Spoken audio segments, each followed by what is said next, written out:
Hello viewers, আসসালামু আলাইকুম। আমি বানাচ্ছি আলুর চপ।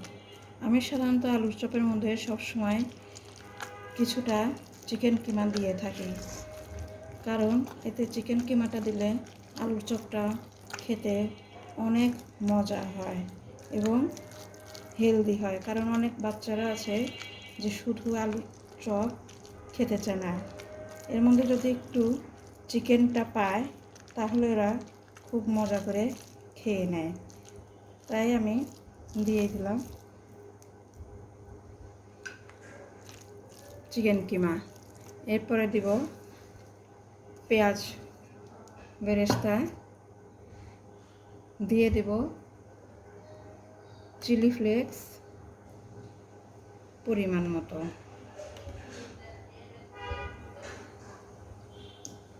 এরপরে দিব কর্নফ্লাওয়ার,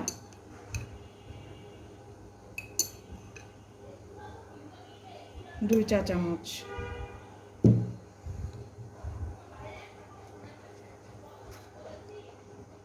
দিয়ে দেব লবণ পরিমাণ মতো।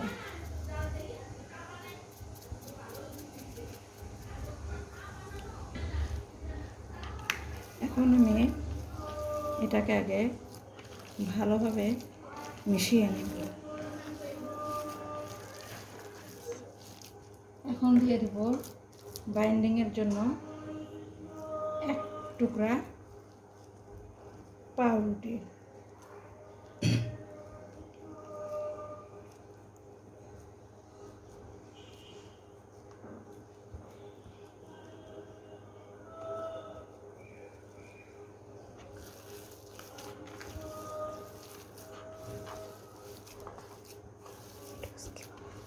দিব ম্যাগি মশলা, আর লাস্টে যেটা দিব সেটা হচ্ছে 4 চামচের 1 চামচ পরিমাণ ঘি। এখন আমরা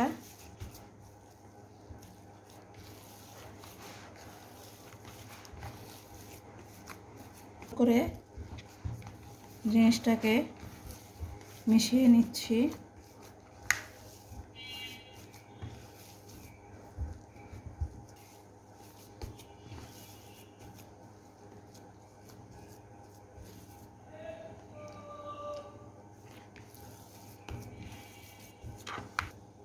লবণের পরিমাণটা একদম পারফেক্ট আছে,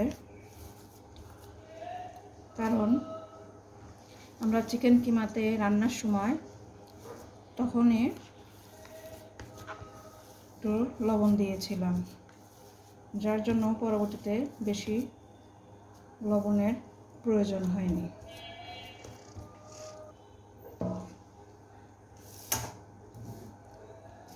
এখন আমরা আলুর চপটাকে আমরা সময় স্বল্পতার জন্য ডিমের একটা ব্যাটার তৈরি করে রেখেছি।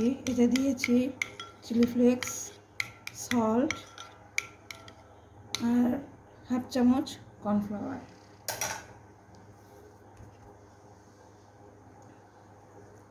এখন আমরা আলুর চপটা তৈরি করব। আপনারা যে যেমন পারেন সেইভাবেই চপের শেপটা দিবেন।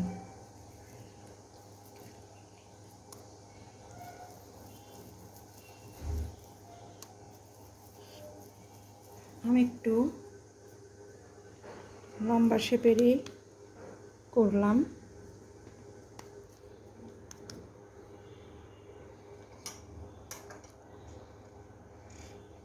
এরপরে ডিমের ব্যাটারে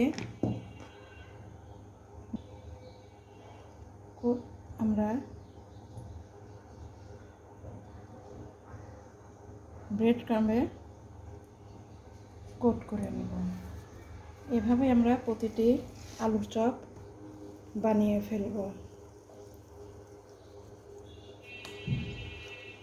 আমি এই আলুর চপটা ফ্রোজিং করব, তাই আমি এভাবে বানিয়ে একটা প্লেটে রেখে ডিপ ফ্রিজে 2-3 ঘন্টার জন্য রেখে দেব। এরপর বের করে একটা এয়ারটাইট কন্টেনারে করে রেখে দেব। এই আলুর চপটা 1 থেকে 1.5 মাস পর্যন্ত রেখে খাওয়া যায়। স্বাদটাও নষ্ট হয় না।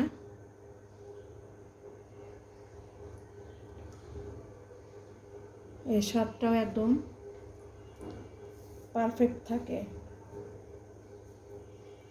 এই আলুর চপটা আমি যখনই বানাই সবাই আলুর চপটা খুব পছন্দ করে। আমার ছেলে মেয়েরা তো অবশ্যই পছন্দ করে, এবং যারা খেয়েছে এই আলুর চপ তারা প্রত্যেকেই আলুর চপটা খুব পছন্দ করে থাকে। আমাদের আলুর চপ কমপ্লিট। কেমন হয়েছে তারা লাইক, কমেন্ট এবং শেয়ার করে জানাবে, এবং তোমরা বানিয়ে খেয়ে দেখবে কেমন লাগে। ধন্যবাদ।